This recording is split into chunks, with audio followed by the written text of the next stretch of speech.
Hi, I'm Ben Clark. My story actually doesn't begin with a question. It begins with the answer. The question came later. God, should I trust you?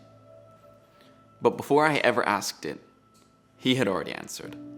Before I was born. Here's that answer. Here's where my story starts. Lord, you have searched me and you know me, for you created my inmost being. You knit me together in my mother's womb. When I was woven together in the depths of the earth, your eyes saw my unformed body. All the days ordained for me were written in your book, before even one of them came to be. I was born into a missionary family, in a tiny little mission hospital in the Himalayan mountains of North India. I was born to a Jamaican father and an American mother. This was during a nuclear standoff between India and Pakistan. A standoff so dangerous that the US consulate evacuated and left us stranded. So for the first several weeks of my life, I was a stateless, undocumented alien born into a world on the brink of war. My mom had me memorizing scripture from age 2. She taught me about a God who loved me, who would protect me, and who held me in his hand. As a little kid, I had faith like a child, and I asked to be baptized. We lived in Varanasi, India, a 3,000-year-old city along the Ganga River. A city with a population density up to 8 times that of New York City, teeming with millions squeezed together. A spiritual city where life and death intertwined in narrow stone alleys filled with cremation smoke and sacred noise. Sewage spilled into the streets, power outages lasted days, and summer temperatures reached up to 125 degrees. I saw starvation, dead bodies, extreme poverty, mafia exploitation, and spiritual intensity. I saw Naga sadhus, a specific type of holy men, meditating naked and covering themselves in human remains. I saw massive phallic-shaped temples of fertility, and we even lived a quarter mile from a temple where tantric priests practiced cannibalistic human sacrifice on local children. But I wasn't afraid. I knew that God would protect me, that no harm would befall me. For if I said, "The Lord is my refuge, and I made the Most High my dwelling," no harm will overtake me. No disaster will come near my tent. I will call on God, and He will answer. And God proved it. Yes, we faced evil. Our local Christian community faced mob violence, bomb threats, and religious persecution. My family faced death threats, break-ins into our house, poverty, precarious immigration status, and being repeatedly targeted by the local police. I personally experienced demonic nightmares, attacks from wild animals, chronic malnutrition, and multiple life-threatening diseases. Still, God carried us, and I trusted His promises completely. But when I was 8, evil struck closer than ever before. One of my immediate family members was brutally and repeatedly violated over 2 weeks, while we helplessly watched and desperately prayed.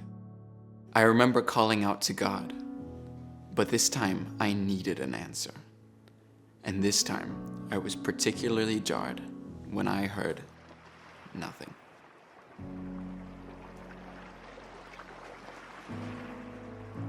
And then things only got worse. Things became life-threatening. My parents made a decision to leave India in 3 days. We said goodbye to everything we knew and everyone that mattered to us. And we flew to a foreign, exotic, and very backwards country called America. Overnight, I went from being a kid who constantly sought physical affection to abruptly not letting anyone touch me, especially women. And I, as an 8-year-old, told my parents that all I wanted to do was fall on my sword. The promises that once comforted me now felt like insults. If you say the Lord is my refuge, no harm will overtake you. But harm had overtaken us. You will call on God and He will answer? But did He answer? We went to India to declare God's glory, and now we left defeated. For the first time, I asked the question that would haunt me for years. God, should I really trust you? This question followed me through adolescence and into adulthood. Having starved myself of physical contact for years, I started watching online pornography in a broken attempt to find the acceptance, touch, safety, and love that I needed.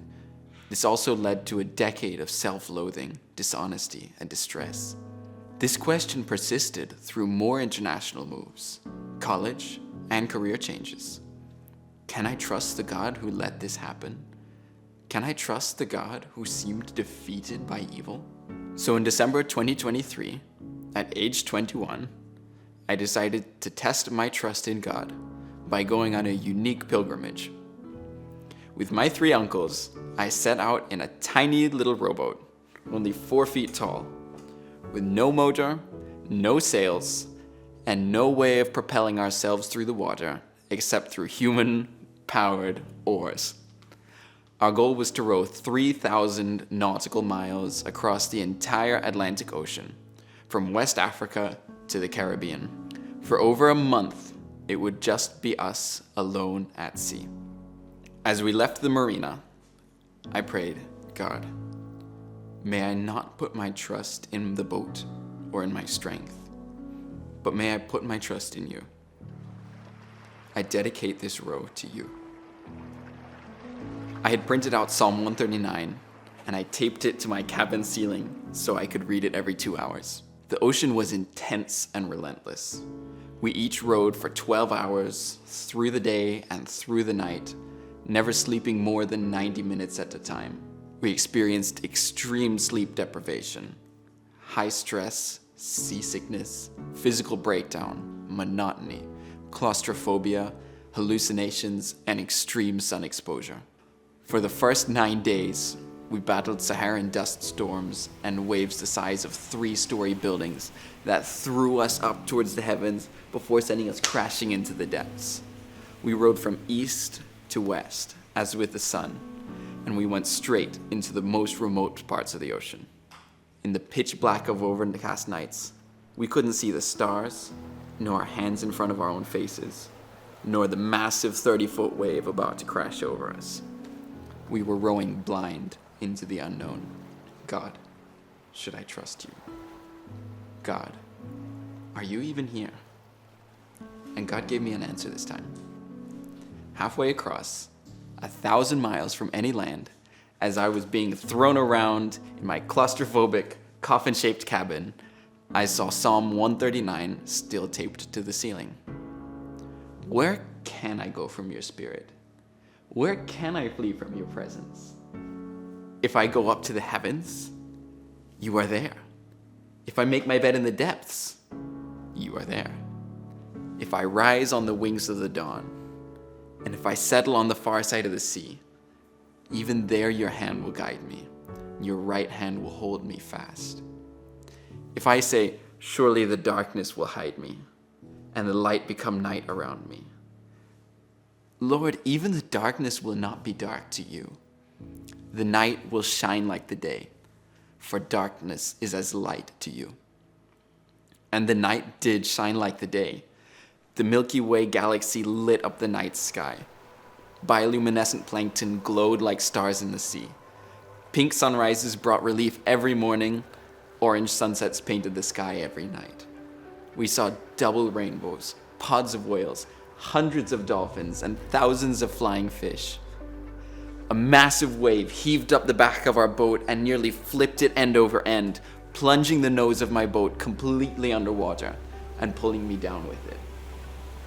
I held my breath and stared down into the 3-mile-deep blue abyss. God was still with me. I realized I had been asking the wrong question. Not, God, are you here?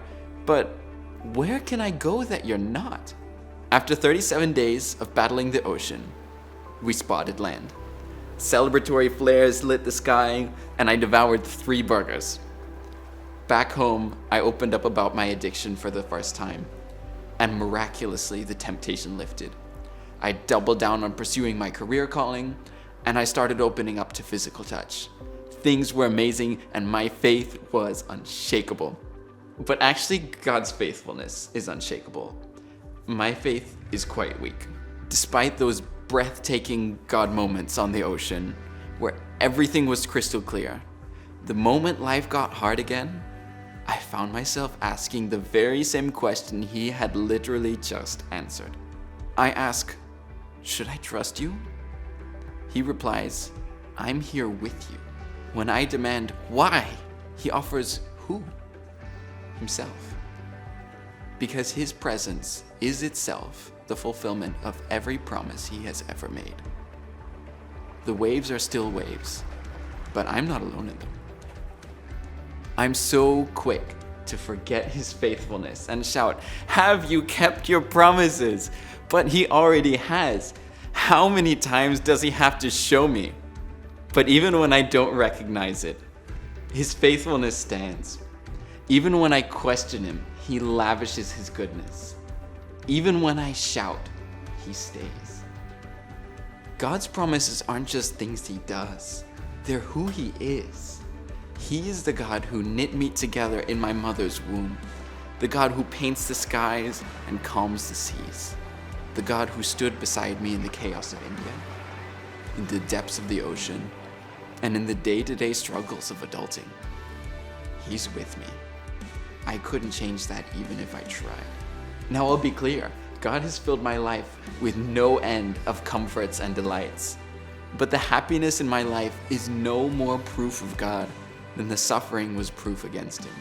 God's goodness was never meant to make life easy. It was always meant to draw me closer. So now I have a new prayer. I trust you, God. Help my lack of trust. And that paradox, that's where I live. In the tension between my weakness and his faithfulness. My doubt and his presence. My questions and his answer. An answer that comes not as an explanation, but as himself. So search me, God, and know my heart. Test me and know my anxious thoughts. See if there's any offensive way in me, and lead me in the life everlasting.